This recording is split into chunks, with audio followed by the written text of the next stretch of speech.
தமிழ்நாடு மின்சார வாரியத்தோட கணினி பிரிவுல ஹார்ட் டிஸ்கள் காணாம போயிடுச்சு அப்படிங்கிற ஒரு வழக்கு அண்மையில வெளிச்சத்துக்கு வந்துச்சு. பல ஹார்ட் டிஸ்கே மிஸ் ஆயிடுச்சு. அந்த ஹார்ட் டிஸ்க்ல தான் தமிழ்நாடு மின்சார வாரியத்துல போன திமுக ஆட்சியில நடந்த முக்கியமான டெண்டர்கள் பத்தின விவரங்கள்லாம் இருந்தது.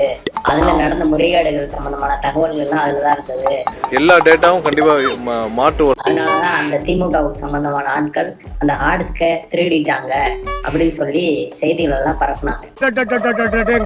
இப்படி எல்லாம் கிளம்பின இவங்களுக்கு மத்தியில முறைப்படி காவல் நிலையத்துல புகார் அளிச்சாங்க. திருட்டு வழக்கா பதிவு செய்து இந்த ஹார்ட் டிஸ்கை திருடினது யாரு அப்படின்னு காவல்துறை விசாரணை நடத்தினதுல அந்த கணினி பிரிவுல வேலை பார்த்த ஒரு நபர் தான் அந்த ஹார்ட் டிஸ்க் எல்லாம் திருடி இருக்காரு. இது வரைக்கும் 18 ஹார்ட் டிஸ்க் ஒவ்வொரு ஃப்ளோர்லயும் ரேண்டமா போயிருக்கு. திருடன் அந்த ஹார்ட் டிஸ்க் எல்லாத்தையும் பெங்களூர்ல இருக்கிற தன்னோட ஃப்ரெண்டு ஒருத்தர் மூலியமா வித்திருக்கிறாரு அப்படின்னு சொல்லி அதை கண்டுபிடிச்சு அந்த நபரை கைது செய்து திருடப்பட்ட ஹார்ட் டிஸ்களையும் காவல்துறை மீட்டு இருக்காங்க. திருடப்பட்ட ஹார்ட் டிஸ்குகளை சோதிச்சு பார்த்ததுல அதுல தரவுகள்லாம் அழிக்கப்பட்டிருந்தது. அழிக்கப்பட்ட தரவுகள் எல்லாம் மீட்டெடுத்து பார்த்ததுல அதுல இவங்க சொல்ற மாதிரி எந்த டெண்டர்கள் பத்தி முக்கியமான தகவல்கள் எல்லாம் எதுவுமே இல்லையா. இதுல ட்விஸ்ட் என்னன்னா, கடந்த சில மாசங்களா ஹார்ட் டிஸ்குகள் போன்ற ஸ்டோரேஜ் டிவைசஸ் இருக்குல்ல, அதோட ரேட்டுகள் எல்லாம் பயங்கரமா ஏறிட்டு இருக்கு. அதனால செகண்ட் ஹேண்ட்ல இந்த ஹார்ட் டிஸ்க் எல்லாம் திருடிட்டு போய் வித்தா நல்ல காசு கிடைக்குமே அப்படின்னு தெரிஞ்சு அந்த நபர் திருடி வித்திருக்கிறாரு.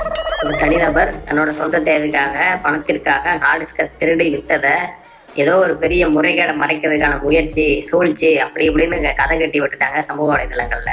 இப்போ காவல்துறையோட விசாரணை மூலம் அது இல்லைன்னு நிரூபணம் ஆயிருக்கு. இருந்தாலும் இதை நாங்க இப்படியே விட மாட்டோம், இந்த கான்ஸ்பிரசி தியரி அப்படியே கண்டினியூ ஆகணும், அப்படின்னாதான் எங்களுக்கு நல்லது அப்படின்னு தமிழ்நாடு அரசு நினைக்கிறாங்களா என்னன்னு தெரியல. ஏன்னா இந்த வழக்கை சிபிசிஐடிக்கு மாத்தி இருக்கிறாங்க.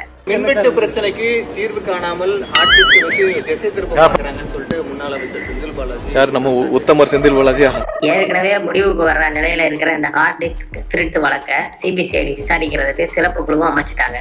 நாளையில இருந்து அவங்களோட விசாரணை தொடங்கலாம்.